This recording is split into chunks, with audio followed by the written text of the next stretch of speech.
There are also a number of other issues dealing with inflation. We're seeing a dramatic increase in inflation across this country.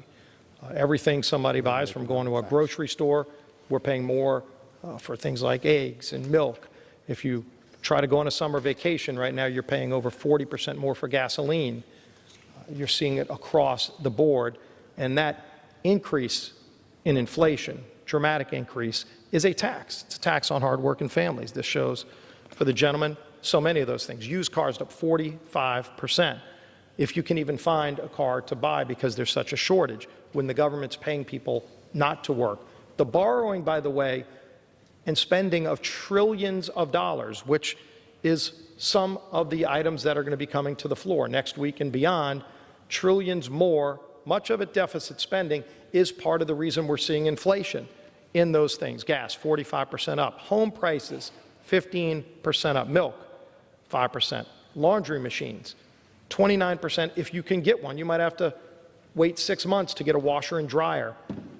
All of this is a tax on hardworking middle-class families.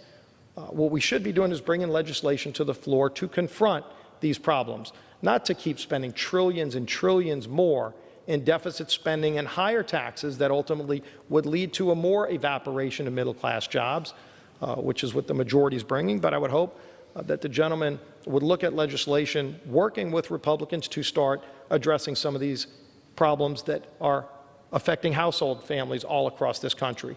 Republican, Democrat, Independent, doesn't matter. They're seeing this problem, and they would like to see this Congress confront it, not make it worse with more deficit spending, with more multi-trillion-dollar spending bills and higher taxes that will ship more jobs overseas, shutting down energy production in America while the president's signing or authorizing agreements with Russia to use pipelines to ship their energy to other countries. He's shutting down pipelines in America so that we can use more of our natural resources, again, leading to higher prices across the board, things that are adversely affecting families. I would hope we could bring legislation to confront these challenges to the floor.